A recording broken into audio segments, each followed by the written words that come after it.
이 더위 뭐 하면 뜨거움도 있지만 또 한편으로는 신앙에서는 어떤 단어가 떠오르냐면 열정이라고 하는 단어가 떠올라요. 제가 아침에 오다가 아이들이 목사님 제 바지가랑이 붙잡고 목사님 오후에도 물놀이 하죠? 뭐 하죠가 아니죠. 해요라고 저한테 이제 당연하듯이 얘기를 해서 제가 당황해서 어떻게 대답을 할까 하다가 엄마들이 사실 좀 힘들잖아요. 이게 뭐 지난주에도 금토주일 내내 물놀이하고 또 하는 게 애들도 막 쓰러지기 적전까지 노는데 오늘도 그것이 기억나서 있다고 해서 지금 오후 예배에 있는 애들이 몇 명 있잖아요. 물놀이 하려고 있는 애들이에요. 그걸 보면서 제가 도전을 받았어요. 야, 이게 하나 꽂히면 이렇게 열정이 있는 거구나. 신앙생활에도 이렇게 즐거움, 어떤 이 꽂힘이 있으면, 야, 이건 뭐 물불 가리지 않고 열심히 할 수 있겠구나. 우리 오후 예배 들으신 분들에게도 이런 열정적인, 뭐 나이와 상관없잖아요, 그렇죠? 내 나이가 어때서, 예, 그렇죠? 내 나이가 어때서, 예, 그래요. 상관없이 여건과 상관없이 나에게 주어진 일들을 늘 감당하는 저와 여러분 되시길 축원합니다. 이제 지난 이제 오후 예배 때까지 어떤 이야기를 나눴어요? 영적 싸움에 대해서 나눴죠. 우리를 괴롭히고 우리를 넘어뜨리려고 하는 이 사단 마귀가 늘 우리의 주변에서 으르렁거리고 있는데 우리가 믿음으로 넉넉하게 이길 수 있다. 믿음으로 준비하자. 특별히 마지막 결론은 우리가 성도가 연합해서 그 모든 악한 것들을 물리치고 세상에 나가서 이겨내자라고 하는 어떤 이 큰 주제를 가지고 13번 정도의 시간을 가졌습니다. 오늘부터는 이제 성숙한 성도들의 모습으로 사역자의 삶은 과연 어떤 것인가? 하나님 기뻐하시는 사역자는 어떤가? 하나님 인정하시는 사역자는 어떤 것인가? 이제 오스왈드 챔버스라고 하는 목사님의 이 주제의 어떤 그런 이 책의 좀 중요한 내용들을 제가 좀 참고를 해서 꽤 길 수도 있어요. 제가 볼 때는 이것이 1년 정도 될 수도 있는데 마치 이 오후 예배, 저와 함께하는 오후 예배는 내가 이제 사역자로서 훈련되어야겠다. 그러면 어떤 마음으로, 어떤 모습으로, 어떤 시작으로 해야 될 건가라고 생각하고 고민하면서 이 저와 오후 예배를 함께 이제 하시면 되겠습니다. 한번 따라할까요? 사역자의 삶.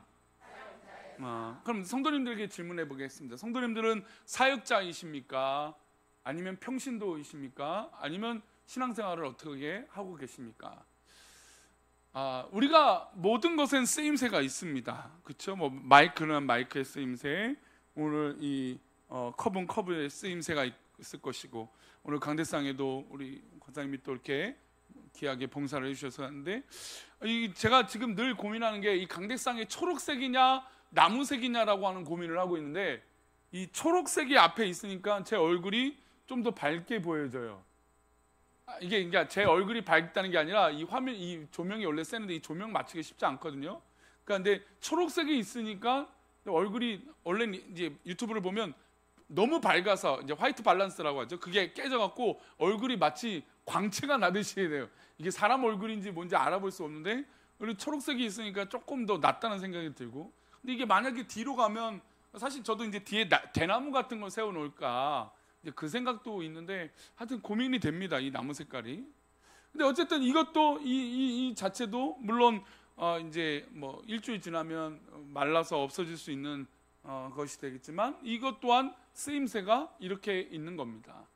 우리 누구나 사람들은 이 땅의 일생 한 번 살면서 의미 있게 사는 것이 중요하죠.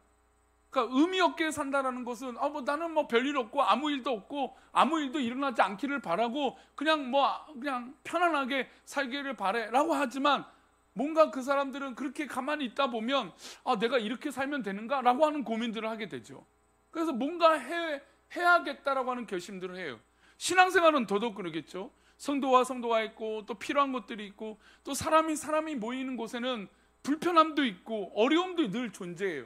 또 성격도 어떻습니까? 다 다르잖아요. 불같은 성격이 있는 반면에 또 조용하지만 또 뒤에서 할 말 다 하시는 분도 있고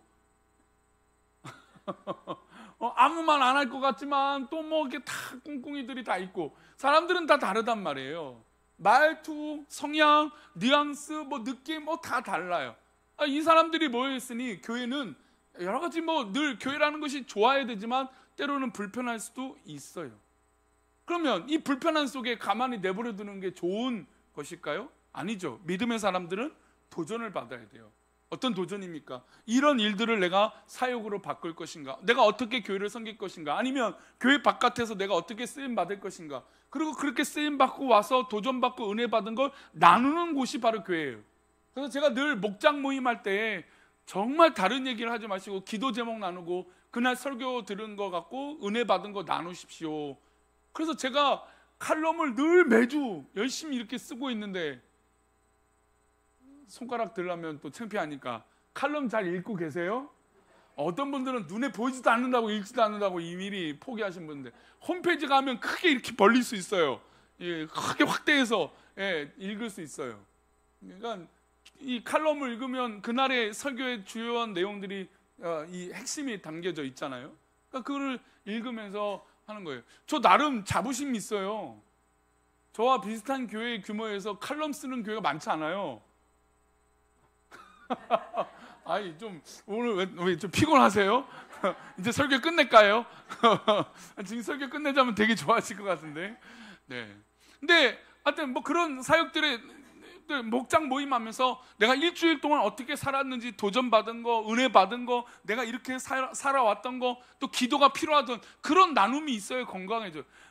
집에서 어떤 일이 있었다, 물론 안 좋은 일도, 불편한 일도, 힘든 일도 나누는 것이 이 목장 모임이겠죠. 그런데 비전과 꿈과 사역 없이 나누는 건 소모적일 수밖에 없고, 때로는 그것이 자기 자랑일 수밖에 없는, 그래서 때로는 괜히 얘기했다 이런 마음이 들 수밖에 없는 것이죠. 그래서 이제 영적 싸움 이후에 우리가 어떤 믿음의 자세로 살아야 될까 제가 근데 고민하다가, 이제 우리 오후 예배 들으신 분들은 적어도 이 사역자의 마음을 갖고 살아가는 것이 중요하겠다라고 하는 이야기를 나누고자 합니다. 쓰임새가 있다는 거 말씀드린 대로 여러 가지 쓰임새가 있잖아요. 엄마로서의 역할, 아빠로서의 역할, 우리 사회나 전 세계적인 이 이슈 중에 하나는 고령화 시대예요. 물론 저는 이미 스웨덴을 갔을 때 고령화 시대에 이 북유럽이 다 접어든 걸, 근데 우리나라는 아직 이 연금이 확실하지 않잖아요. 그러니까 뭐 그건 당연할 수밖에 없어요. 다른 나라들은 100년, 120년, 150년의 역사를 가지고 이 연금에 대해서 계속 연구해왔고 노력해왔고 누적되어 왔기 때문에 사실 이제 연금으로 생활하는데 큰 문제가 없어요. 근데 저희 나라는 아직 연금으로 살기에는 어렵죠. 너무 적잖아요. 그러니까 이제 제가 알기로도 스웨덴에, 그러니까 그게 이제 2006년이니까 2006년이면 벌써 18년, 19년 전이군요. 그때도 한 사람이 받는 연금이 200만 원 가까이 됐어요. 그러니까 두 사람이 받으면 이제 맥심이 있겠지만 350, 400만 원 가까이 되는 거예요. 물론 물가 차이가 좀 1.5배가 나니까 뭐 그럴 수도 있지만, 뭐 차이라고 해서 좀 줄어드는 물가 차이로 감안하더라도 상당히 많은 거죠. 그러니까 기본액이 그거예요. 기본액이. 그러니까 내가 평소에 뭐 아무것도 안 해도 기본적으로 기초 보장 받는 게 그 정도니까 이 사람들이 1년 동안 모아요. 그래서 되게 알뜰하게 사거든요. 엄청 알뜰하게 살아요. 근데 언제 돈을 쓰냐면 여름 휴가 때 돈을 쓰는 거예요. 그래서 여름 휴가 때 이제 우리 동남아 뭐 이런 데 와갖고, 아니면 이 남유럽에 가갖고 휴양지 가서 한 달 동안 사는 거예요. 1년 동안 아껴서 그때 이제 다 누리는 거예요. 그리고 다시 이제 북유럽은 좀 밤이 기니까 그 밤 시간들을 또 집에서 보내고, 왜냐면 외식은 또 워낙 비싸니까 나가서 먹기 어렵죠. 근데 그때 느꼈던 건 연금이 그렇게 있는 거예요. 근데 우리나라는 사실 그렇지 않죠. 지금 우리 연로하신 분들도 그래도 우리나라는 지금 한 70대, 80대 초반까지만 해도 일할 수 있는, 일을 해야 돼요. 또 그런데 일하는 건, 돈도 버는 것도 중요하지만 뭐가 있어요? 내가 쓰임 받고 있다라는 이 즐거움이 있는 거죠. 아닌가요? 왜 남자분들은 그런 게 있어요. 물론 뭐 그게 아니더라도 많은 사람들을 만나고 또 교제하고 뭐 이런 삶을 사시는 분들도 있죠. 근데 평생에 일하신 분들은 일을 하는 게 조금 즐겁고, 뭔가 내가 말을이라도 한마디 할 수 있는 게 참 즐거움이에요. 왜냐하면 내가 살아있다고 느끼기 때문에, 쓰임 받을 때 내가 살아있다고 느껴진다는 것이죠.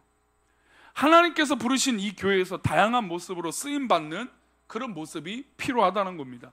교회 안에서도 쓰임 받아야, 내가 교회에 지금 쓰임 받는 사람이구나. 물론 중요도는 따질 수는 있겠지만, 그래도 내가 쓰임 받으니까 중요한 사람이구나. 느끼지 않겠습니까?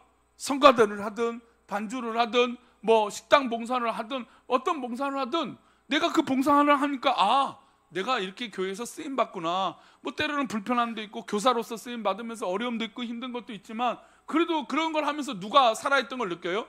저 사람이 살아있다는 걸 느끼는 게 아니라 내가 살아있다는 걸 느끼는 거예요. 불편한 일이든 좋은 일이든. 그래서 쓰임 받는다라는 건 인생에 좋은 가치가 있어요. 한번 따라 합시다. 쓰임 받는 건 인생에 좋은 가치가 있는 것이다. 예, 그래요. 내가 쓰임 받는 건 내 인생에 좋은 가치와 살아있다라는 걸 느끼는 것이죠. 그래서 사역자가 가장 중요한 것은 한번 따라 합시다. 다른 곳이 좋다는 것이 아니다. 다른 곳이 좋다는 것은 아니다. 예. 그러니까 사역자의 가장 중요한 생각은 다른 것이 더 좋아. 이 생각을 가지면 사역자로서는 빵점이라는 거예요. 사역자는 내가 지금 있는 그곳에서 그것이 가장 좋은 것이고 가장 중요한 것이에요. 그러니까 저도 이제 목회자로서 교회를 옮겨 다니고 또 제가 원해서 교회를 옮길 때도 있고 외부 요소로 교회를 옮길 때가 있잖아요. 근데 가장 은혜가 떨어질 때는 내가 다른 교회 가야지. 그 마음이에요. 그러니까 내가 지금 있는 사역지에서 가장 기쁘고 은혜가 있어야 되는데 도저히 이건 이해가 안 돼. 납득이 안 돼. 저 실제로 그런 적이 있어요. 제가 늘 3년 꽤 오랫동안 늘 교회마다 사역해서 열매를 맺고, 그러니까 3년이 있었던 게 첫 해는 적응하고 둘째는 씨를 뿌리고 3년째는 최소한 열매를 걷자. 그래서 3년마다 교회를 옮기고, 물론 이제 이전에서는 더 오래 있었던 교회도 있었지만, 근데 3년 사역하고 스웨덴 갔다 오고 또 3년 사역하고 또 물론 다른 이유였지만 또 교회를 옮기고 또 3년 사역하고 2년 사역하고. 근데 직전 교회도 이제 3년 사역을 했지만 이제 그 마음을 늘 있었어요. 근데 가장 제가 사역하면서 어려운 건 이것은 아닌가 보다라는 거예요. 근데 이제 제가 담임 목사가 되고 위임을 받고 이제 사랑하는 우리 교회 담임 목사로 살다 보는데 저는 이 생각이 든 적이 있을까요, 없을까요? 전 단 한순간도 없어요. 이제는 없어요.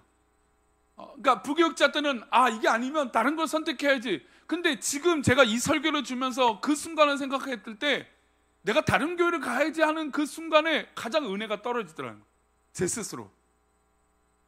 그러니까 늘 즐겁게 사역했던 사람인데 이것이 아닌가 보다 하는 순간부터 하기 싫은 거예요. 그러니까 요즘 이제 젊은 사람들이 직장들을 좀 옮기는 경우들이 자주 있잖아요. 평생 직장이란 말은 이제 거의 없어지는 시대가 됐어요. 근데 그러다 보니까 직장을 옮기기 전에 여러 가지 고민들과 갈등이 있잖아요. 그러니까 그런 생각들을 해요. 근데 정말 그게 다른 건 난 이제 그만두자. 그러면 이제 감정 막 끝까지 올라가죠. 물론 이제 사표 딱 던지면 그때부터는 시원한 거예요. 그렇죠? 경험해 본 적 있으시죠? 아닌가요? 그렇잖아요. 딱 던져놓으면 저도 담임 목사님 전 담임 목사님한테 이제 그만두겠습니다 할 때가 제일 시원하더라고요. 그 전까지는 너무 힘든 거예요. 너무 힘들어, 괴로워. 이거 어떡하지? 내가 사역을 즐겁게 해야 되는 사람인데 즐겁지 못해. 그만둬야겠다. 그때가 힘들더라고요. 그래서 사역자는 다른 대안이 있다라고 생각하면 안 돼요. 아멘. 사역자는 하나님 앞에 부르심 받은 사람은 대안이 없어요. 내가 지금 있는 곳이 전부예요. 이젠. 할렐루야. 그게 사역자의 마음이에요. 내가 이곳에서 어떻게든 할 것인가, 내가 이곳에서 어떻게든 하나님의 영광을 돌릴 것인가, 어떻게든 쓰임 받을까라고 하는 고민이 되어져야 이것이 기쁨이 되어지는 겁니다. 그리고 하나님의 사역자는 내가 선택한 것이 아니다라는 것입니다. 우리 한번 따라할까요? 내가 선택한 것이 아니다. 예, 하나님께서 주신 사역지와 사역의 공간은 내가 선택한 것이 아니에요. 이 믿음의 사람들은 이거를 착각하면 안 돼요. 내가 뭔가 원해서, 내가 뭔가 바래서 내가 선택하는 거야, 그게 더 중요한 뜻이기 때문에 그렇게 하는 거 아니에요. 하나님의 택하심과 하나님의 계획이 있다라는 것이죠. 우리 요한복음 15장 16절인데요 우리 마지막 구절인데 맨 처음으로 보내주세요. 예, 함께 읽겠습니다. 시작. 너희가 나를 택한 것이 아니요 내가 너희를 택하여 세웠나니 이는 너희로 가서 열매를 맺게 하고 또 너희 열매가 항상 있게 하여 내 이름으로 아버지께 무엇을 구하든지 다 받게 하려 함이라. 할렐루야. 얼마나 귀한 말씀이에요. 내 이름으로 아버지께 무엇을 구하든지 다 받게 된다. 이런 사역의 열매가 있고 너희가 가서 열매를 맺게 한다는 이런 은혜가 있으니까 얼마나 좋습니까? 그런데 이런 전제, 이런 사역의 열매의 전제 조건은 너희가 나를 택한 것이 아니라는 겁니다. 우리가 하나님을 선택한 게 아니라는 거예요. 우리의 신앙과 우리의 교회를 향한 모든 것과 우리가 하나님 앞에 쓰임받는 모든 선택에 있어서 우리가 먼저 선택한 것이 아니라 하나님이 나를 선택하셨기 때문에 이곳에 있게 하신 것이죠. 한번 더 다시 따라할까요? 나를 하나님께서 택하셨다. 예, 이게 전제 조건이에요. 하나님이 택하셔서 이곳에 오게 된 것이죠.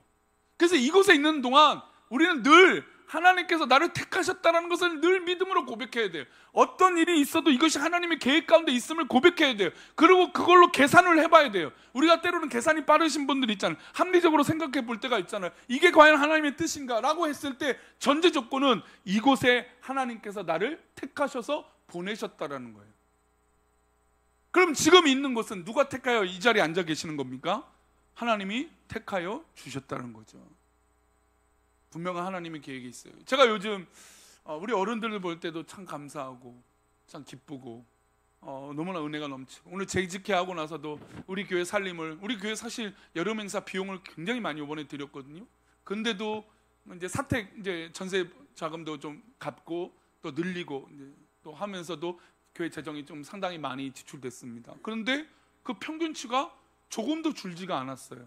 은행 잔고가 저희가 늘 일정 금액을 저금해 놓고 혹시 유사시 급한 일 있으면 그 금액을 늘 지키려고 하는데, 그것이 제가 한 6, 7월 달만 해도 야, 우리 이제 그거보다 훨씬 절반도 안 남겠다 했는데 이 7월 달 딱 지나니까 다시 그 이상이 됐어요.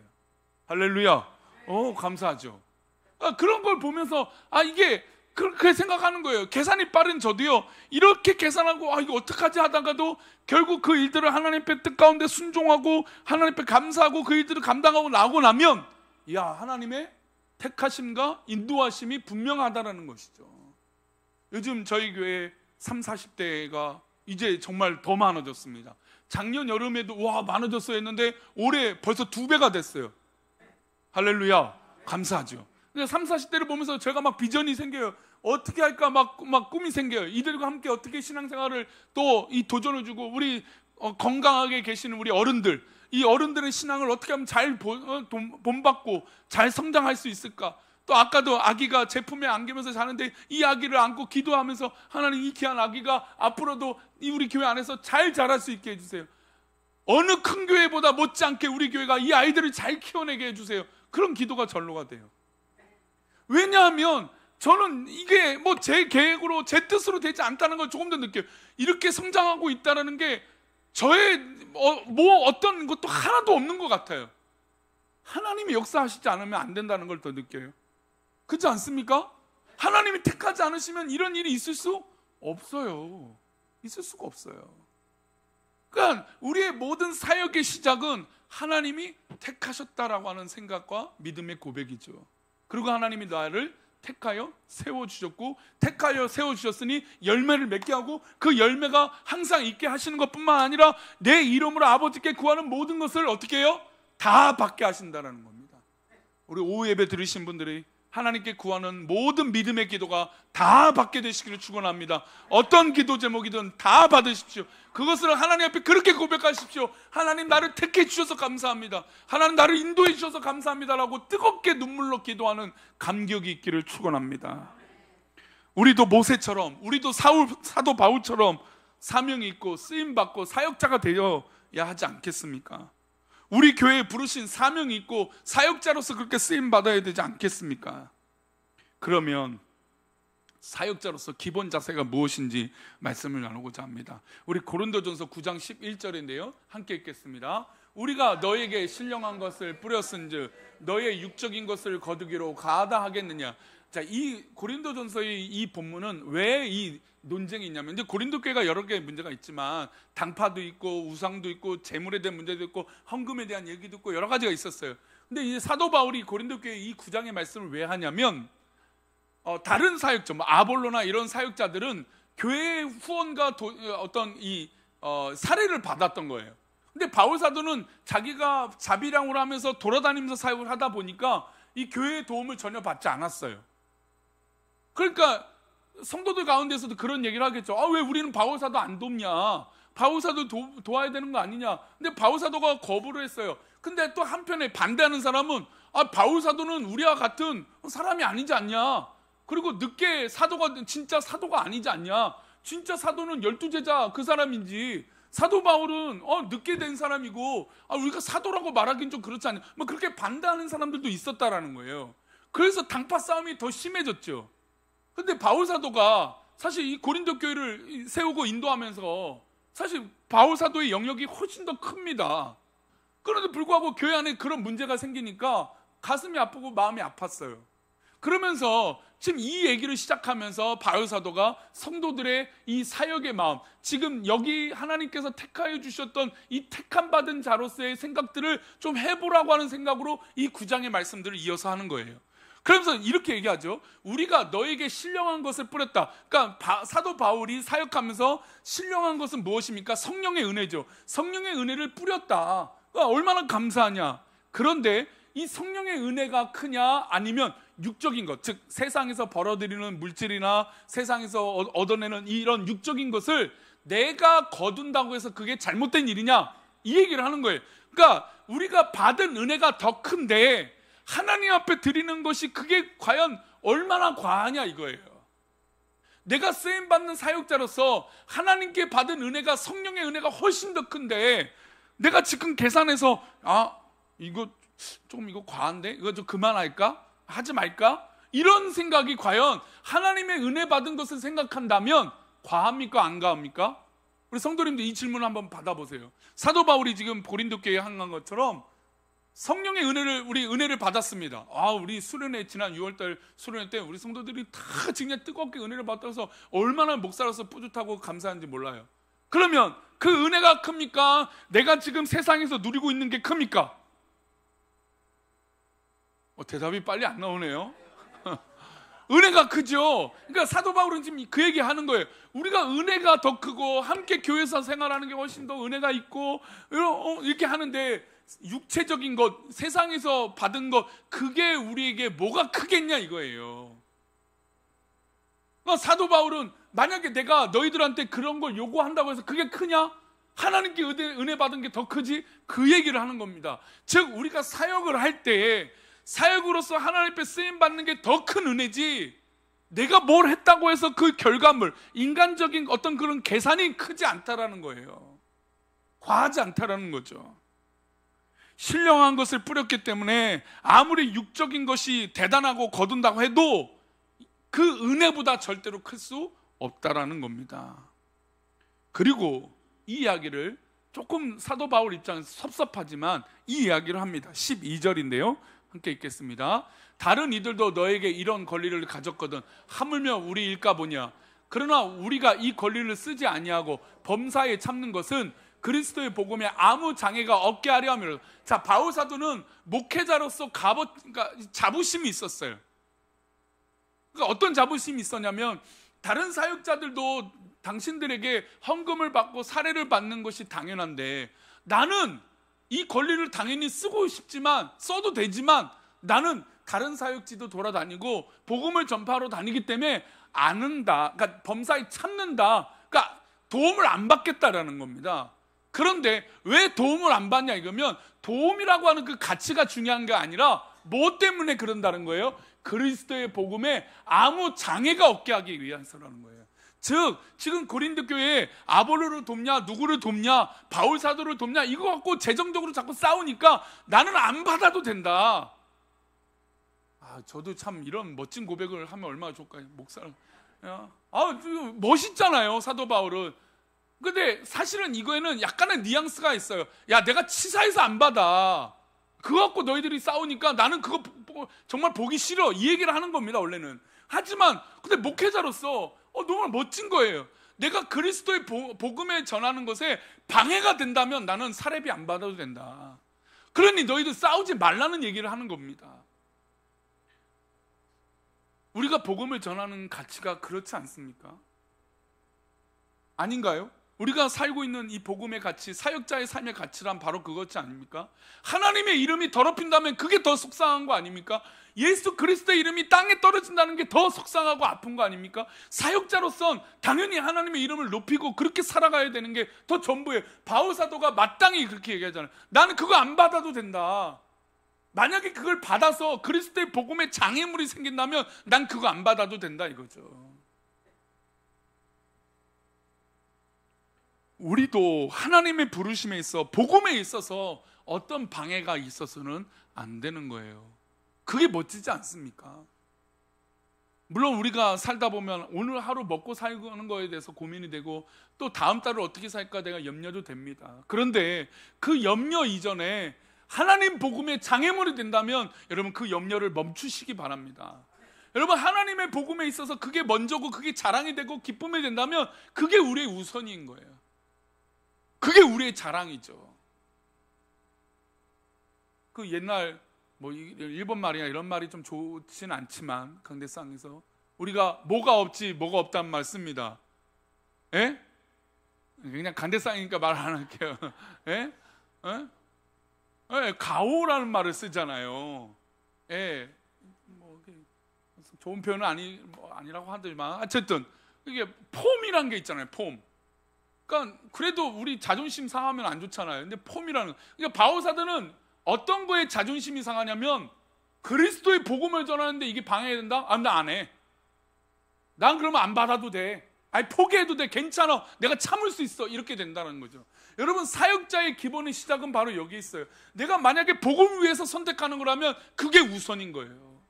어떤 계산보다도 그게 우선이라는 것이죠. 우리가 봉사를 하고 사역하는 데 있어서 우리가 먹고 마시는 것은 결국 이 성전을 중심으로 있어야 됩니다. 우리 바울사도는 이어서 그렇게 얘기합니다. 13절 말씀인데 함께 읽겠습니다. 성전의 일을 하는 이들은 성전에서 나는 것을 먹으며 제단에서 섬기는 이들은 제단과 함께 나누는 것을 너희가 알지 못하느냐. 즉 목회자는 이 성전에서 나는 것을 먹고 살아가는 거예요. 물론 저희 가정이 이 통장의 제로가 되는 삶을 살고 있는데 이게 얼마까지나 어떻게까지 될지는 모르겠습니다.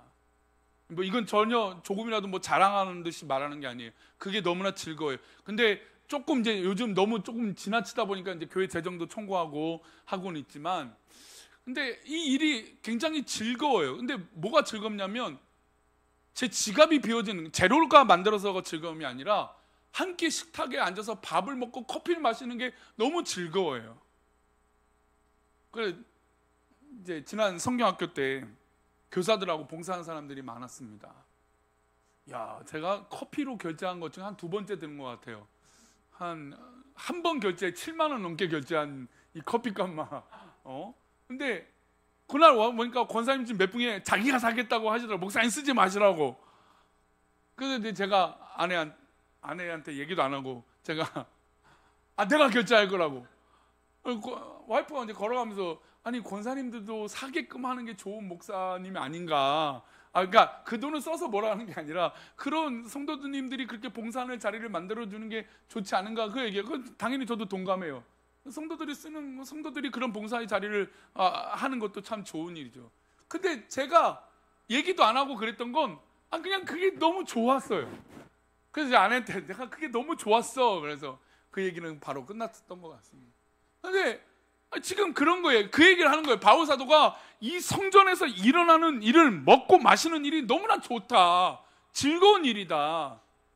함께 나누는 것이 얼마나 기쁜 일이냐. 목회자는 더더욱 그런 것이 더 중요한 일이다. 성도는 사역자는 이 교회 안에서 이루어지는 게 진짜 전부다. 그래서 요번에 이 결산을 하면서 참 감사하고 요번에 여름 사역도 이 찬조하신 분들 물론 물식양면으로 다 하셔서 너무나 감사해요. 근데 보니까 이전보다 막 2배, 3배 막 늘어나는 거예요. 찬조도. 그러니까 너무 감사하죠. 그러니까 이걸 보면서 성도들이 지금 교회에 대해서 뭐가 넘치는 거예요? 하나님의 부르심에 대해서 넘치는 거예요. 여러분 가만 보세요. 하나님의 부르심과 은혜가 적어지면 어떻게 될까요? 제일 먼저 뭐가 닫혀질까요? 이제 오후 예배 들으신 분들 이 정도 아시겠죠? 지갑이 먼저 닫혀집니다. 왜냐하면 관심이 없거든요. 저 사람이 뭘 마시든지 뭘 먹고 싶은지 관심이 없어져요. 근데 교회 안에서 사역을 하고 더 봉사하고 나누고 싶으면 내가 뭐라도 사줘야지. 내가 뭐라도 먹여주겠지. 그래서 제가 올해 강대상에서 찬조를 여러 번 말씀드린 건 이 즐거움에 우리 성도들이 다 참여하기를 바라서 한 거예요. 사실 예전에는 그렇게까지 막 강조하지 않았던 것 같아요. 근데 올해는 막 저도 기뻐서. 근데 성도들이 목사님 교회가 재정이 없는 것도 아니고 뭐 그걸 또 찬조를 받으십니까? 이런 분들이 한 분도 없어요. 너무 감사한 거예요. 감사하죠? 네, 감사해요. 아이들 보니까 뭐라도 사주고 싶고, 우리 엄마들, 우리 젊은 부부들 보니까 또 감사하고, 또 우리 어른들 건강하게, 우리 강정 목사님 3주 동안 어지러워서 예배도 못 나다 오늘 모처럼 예배를 나와서 또 감사하고, 어린 아이부터 이런 94세 어르신까지 이 어르신들이 함께 예배하는 이곳이 얼마나 기쁘고 감사합니까? 그러니 성전 안에 이루어지는 걸 기뻐하는 거예요. 근데요, 이게 사역이 거꾸로 되고 잘못되기 시작하면 어떻게 되면 교회 갔다 오면 힘든 거예요. 물론 피곤하죠. 힘들죠. 근데 마음이 떠나면 몸이 힘든 것처럼 교회의 마음이 떠나고 이 성전에서 이루어지는 것이 즐겁지 않으니까 괜히 피곤하고 낙심만 되는 거죠. 여러분, 그게 성전에서 이루어질 것이 무엇인지 고민이 되어져야 된다는 겁니다. 섬기는 이들은 제단과 함께 나누는 삶이 되어져야 됩니다. 우리 14절 말씀입니다. 우리가 사는 방법, 그러니까 살아가야 될 방법을 또 얘기하고 있어요. 바울 사도가 함께 읽겠습니다. 이와 같이 주께서도 복음 전하는 자들이 복음으로 말미암아 살리라 명하셨느니라. 즉 우리는 교회 안에서 복음으로 살아가는 게 마땅히 사역자로서 기본의 시작이에요. 뭘로 살아간다고요? 복음. 즉 내가 봉사하고 내가 사역하고 내가 모든 쓰임 받는 게 복음을 떠나서는 안 되는 것이에요. 한번 따라합시다. 복음을 떠나서는 안 된다. 예, 우리의 모든 생각과 판단은 복음을 위해서 시작하고 복음을 위해서 판단하는 겁니다. 그러니 우리들은 적어도 사역자는 복음으로 살아가는 기쁨이 있어야 되죠. 우리 마지막으로 고린도전서 9장 15절 말씀을 읽어보겠습니다. 함께 읽겠습니다. 그러나 내가 이것을 하나도 쓰지 아니하여 또 이 말을 쓰는 것은 내가 이같이 하여 달라는 것이 아니라 내가 차라리 죽을지언정 누구든지 내 자랑하는 것을 헛된 대로 돌리지 못하게 하리라. 저는 사실 이 본문의 바울 사도의 사역자로서의 고백이 저에게도 참 도전이 돼요. 이 본문이 참 이 9장 15절 말씀이 늘 이 말씀을 읽을 때마다 엄중한 목회자로서의 책임감도 느껴요. 이제 뭐라고 얘기하냐면 내가 차라리 죽을지언정 누구든지 내 자랑하는 것을 헛된 대로, 즉 내가 지금 이렇게 순수하게 사역하는데 요거를 조금이라도 돌리면 나는 죽을 것 같다라는 거예요. 내가 실제로 죽을지언정 내가 사역하고 봉사하는 이 방향이 꺾여진다, 하나님 영광을 가린다, 그건 죽는 것과 똑같다라는 얘기죠. 여러분, 헛된 데 자존심 부리지 마세요. 헛된 데 비교의식 갖지 마세요. 우리의 자부심과 우리의 자랑은 복음을 위해서 내가 살아가는 그 가치에, 그것에 내 목숨이 달려있는 거예요. 교회를 위해서 내 목숨이 달려있는 거고, 하나님 나라를 위해서 내 목숨이 달려있는 거고, 내가 살아가는 모든 삶의 방향과 목적도 하나님 나라를 위해서, 그 복음을 위해서 내 삶에 가치가 있는 거예요. 그래서 바울 사도는 내가 그 모든 거 안 받아도 된다. 만약에 내가 그걸 받아서 복음의 방해가 되면 차라리 내가 죽는 것이랑 똑같다. 죽을지언정 내가 헛된 곳에 내 방향이 있지 않기를 바란다. 이 얘기를 하고 있는 것입니다. 사랑하는 우리 교회 성도님들, 또 오후 예배 드리신 성도님들, 우리가 드려진 사역의 방향은 분명합니다. 하나님 기뻐하시는 것이고 또 하나님께 있어야 되는 것이고, 내가 시작한 것이 아니라 하나님이 시작하셨다는 걸 잊지 말아야 됩니다. 그리고 사역자는 자존심이 있어야죠. 내가 하나님을 위해서, 복음을 위해서 죽을지언정 내가 세상과 또 내 자존심이나 비교의식에 내 모든 생각을 빼앗기지 않게 해달라고. 하나님 기뻐하시면 더 됩니다. 만약에 내가 가난해도 어려워도 하나님 기뻐하시면 더 좋은 거예요. 그렇다고 가난하는 얘기는 아닙니다. 우리 성도님도 잘 되십시오. 근데 저는 한편으로 늘 그 생각이에요. 사람은 늘 비교하거든요. 의식하거든요. 저 사람은 어떤지, 이 사람은 어떤지. 근데 사역자로서는 그게 중요한 게 아니에요. 바울 사도가 다른 사람이 중요한 거라면 조금도 중요한 문제가 아니에요. 죽을지언정 내가 이 원하고 사랑하는 방향이 바뀌지 않기를 바라는 것처럼 우리도 하나님 기뻐하시는 것으로 방향이 설정되기를 축원합니다. 이게 사역자의 삶의 시작입니다. 우리 함께 찬양하고 기도하겠습니다. 우리 주와 같이 길 가는 것, 우리 함께 뜨겁게 박수치며 찬양하면서 우리 함께 기도하겠습니다.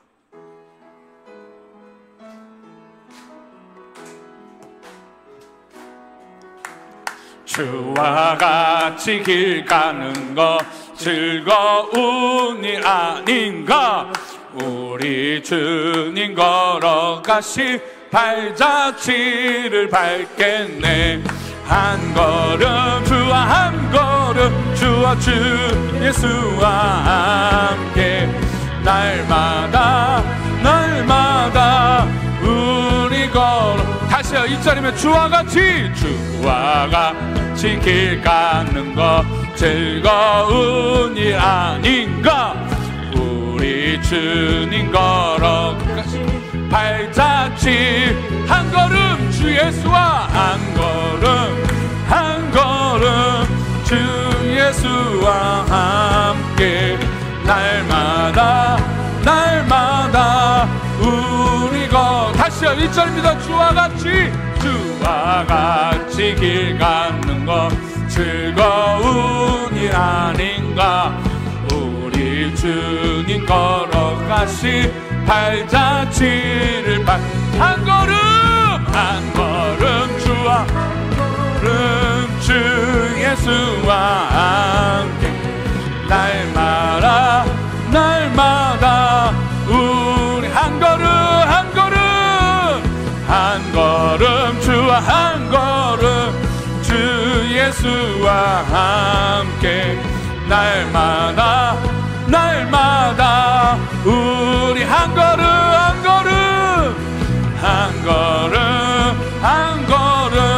주 예수와 함께 날마다 날마다 우리 걸어가 한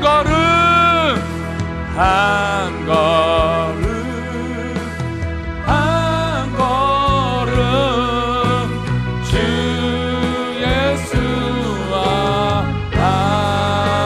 함께 날마다 날마다 우리 걸어가리. 여러분, 올해 우리 교회 표어가 무엇입니까? 하나님께 가까이함이 내게 복이라는 거예요. 여러분, 사역자의 삶은 다른 것에 있지 아니에요. 하나님께 가까이 하도록 우리가 하루하루 살아가는 것이죠. 그게 복이니까, 그게 기쁨이니까, 그게 자랑이니까, 그게 은혜이니까죠. 이 시간 우리 함께 기도할 때 하나님의 부르심이 어떤 건지, 과연 나는 사역자로서 살아가고 있는 것인지, 아니면 날마다 투정만 하고 불평만 하는 사람인 것인지, 우리의 신앙이 얼마나 하나님 앞에 한 걸음 한 걸음 내딛고 걸어가고 있는지, 아니면 자꾸 뒤를 돌아보고 있는 신앙은 아닌지, 이 시간 우리의 신앙이 하나님과 함께하며 한 걸음 한 걸음 내딛으며 사역자의 삶으로서 하나님 부르심에 쓰임받는 믿음의 사람들이 되게 해달라고 이 시간 우리 다같이 주여 한번 부르짖고 기도합니다. 주여. 하나님 아버지에게 감사하고 사랑하는 마음으로 우리 성도들 이 시간 기도합니다. 하나님 그 은혜 가운데 우리가 서 있길 원합니다. 하나님 붙잡아 주옵소서. 우리 사랑하는 우리 교회 성도들 삶을 붙잡아 주시고 사역자로서 삶을 살게 하시며 그 사역자의 삶이 얼마나 기쁘고 감사한 일인지, 하나님 그 은혜 가운데 살아가는 것이 어떠한 것인지 그 은혜 속에 승리할 수 있도록 하나님 복을 내려 주옵소서. 주님 기뻐받아 주옵소서. 은혜 내려 주옵소서. 역사하여 주옵소서. 주님 우리와 함께하여 주시며 그 영광 가운데 쓰임받을 수 있도록 하나님 아버지 붙잡아 주시고 인도하여 주옵소서. 주님 말씀하여 주옵소서. 주님 은혜를 내려 주옵소서. 아버지 하나님 역사하여 주옵소서. 정말 우리 교회 모든 성도들이 하나님 은혜 속에 살아가며 승리할 수 있도록 하나님 복을 내려 주옵소서.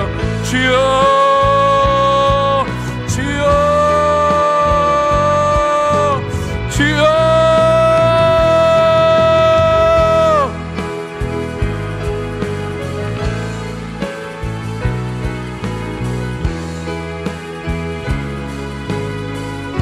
하나님의 크신 은혜와 돌보심이 있게 하여 주옵소서. 우리 계속해서 기도하겠습니다. 이 시간 기도할 때 우리 사랑하는 사람들을 위해서 기도하겠습니다. 우리 옆 사람을 위해서 기도해 주시고, 가정에 위해서 기도하시고, 남편과 아내를 위해서 기도하시고, 우리 자녀들을 위해서 기도하시고, 우리 목장 식구들을 위해서 기도하시고, 사랑하는 우리 교회 식구들을 위해서 기도해 하십시오. 여러분, 우리 식구들이 잘 돼야 나도 기쁜 거 아닙니까? 우리가 배부른 건 옆 사람이, 사랑하는 사람이 잘 먹으면 나도 배부른 것처럼 우리 옆 사람이 잘 되고 복되게 해달라고 기도합시다. 하나님 은혜 가운데 우리 남편이, 우리 사랑하는 아내가, 우리 자녀들이 하나님 주의 이름 가운데 잘 되게 해달라고 기도합시다. 이 시간 우리 사랑하는 사람들의 꿈과 비전과 또 하나님 앞에 더 성숙한 성장한 삶이 되게 해달라고 이 시간 우리 다같이 우리 가족과 우리 사랑하는 사람과 옆 사람과 목장 식구를 위하여 기도합니다. 하나님 아버지, 이 시간 우리 사랑하는 식구들 위하여 기도합니다.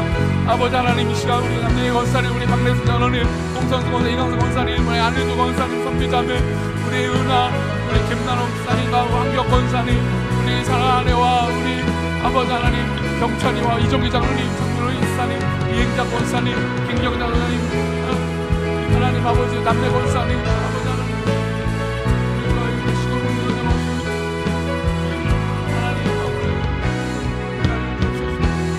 아버지 하나님 위한 우리 관계자들, 또 하나님 위한 목사님들, 이 권사님과 한분 기억하여 주시고 정말로 하나님께서 기뻐하시는 내가 우리 사랑하는 가족들과 자녀들과 삶 가운데 있을 수 있도록 하나님 복을 내려 주옵소서. 주께서 사랑하시는 믿음의 백성들을 하나님 붙잡아 주셔서 더 건강하고 복된 삶이 될 수 있도록 하나님 은혜를 내려 주옵소서.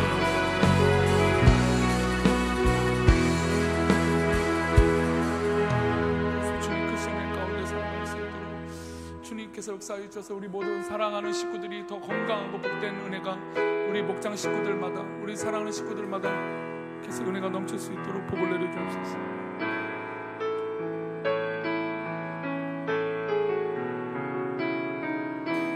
나 무엇과도 주님을 바꾸지 않으리. 기도하실 분들은 계속 기도해도 좋습니다. 구하지 않으리. 오직 주님만이 내 삶의 도움이시니 주의 얼굴 보기 원합니다. 주님 사랑해요.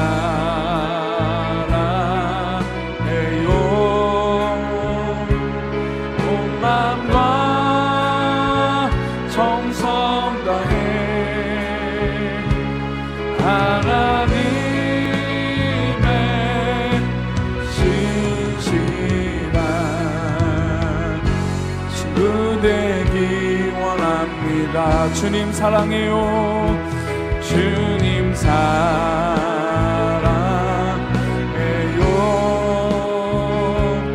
온 마음과 정성 다해 하나님의 신실한 친구 되기 원합니다. 이제 우리 마지막으로 우리 건강을 위해서, 연약함을 위해서 기도합시다. 사실 이건 문제가 아닌데 그러나 조금 뭔가 연약하고 또 우리 성도들 가운데 아직 항암 치료 이후에 건강이 썩 좋지 못해서 회복 가운데 있는 성도들이 여럿이 있어요. 이게 참 희한해요. 언제는 기분이 좋고 또 컨디션이 좋다가 이 항암 치료라는 게, 암 관리라는 게 어느 순간은 막 다운돼 갖고 막 힘들고 어려울 때가 있어요. 그 성도들을 보면 또 위로한다는 게 쉽지가 않아요. 힘내세요 하지만 괜히 뭔가 불안할까봐, 또 염려될까봐, 또 괜히 위로가 되지 못할까봐, 그래서 묵묵히 기도는 하고 있는데 하나님께서 우리 사랑하는 우리 병약한 성도들을 치료해달라고 기도합시다. 또 가정마다 바라는 어떤 그런 기도 제목이 있을 터인데 하나님께서 그 목적과 꿈을 이루어주시고 또 귀한 자녀들 바라보며 믿음으로 승리하는 우리 귀한 가정들, 또 우리 식구들, 우리 병약한 것을 주님께서 치료해달라고, 우리 병약한 성도들을 위로해달라고, 혹시나 마음의 질병도 하나님 고쳐달라고 이 시간 우리 다같이 우리 질병을 위하여 이 시간 다같이 또한 마무리하며 우리 복음 전파를 위하여 우리 선교사님들을 위해서도 함께 기도하겠습니다. 우리 다같이 기도합니다. 아버지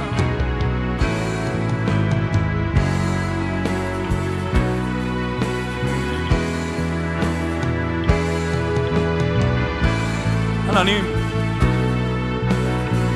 항암 치료 이후에 하나님 어려운 가운데 하나님 그 몸을 관리하며 치료하고 있는 성도들이 여럿이 있습니다. 하나님 치료하여 주옵소서. 또한 알 수 없는 질병으로, 용종으로, 또 혹으로, 하나님 염증으로 하나님 어려운 우리 성도들이 있습니다. 그 염증을 치료하여 주옵소서. 그 어려움을 치료하여 주옵소서. 하나님, 기침이 멈추질 않습니다. 하나님, 기침을 치료하여 주옵소서. 폐가 좋지 못하여 하나님 숨쉬는 것도 어려운 성도들이 있습니다. 하나님, 호흡을 열어 주옵소서. 하나님, 눈이 밝지 못해서 약을 먹는 성도들이 있습니다. 관절이 좋지 못해서 어려운 우리 그 성도들이 있습니다. 하나님, 치료하여 주옵소서. 강건케 하여 주옵소서. 주의 놀라우신 은혜로 승리하게 하여 주옵소서. 또 하나님, 가정의 아이를 위하여 기도하고 있는 여러 성도들이 있습니다. 하나님, 붙잡아 주시고 주님의 선하신 길로 인도하여 주시옵소서. 우리 모든 사랑하는 우리 교회 성도들 가운데 병약함을 강건하게 하여 주셔서 더욱더 하나님 앞에 예배하고 은혜 속에 살아갈 수 있도록 복을 내려 주옵소서.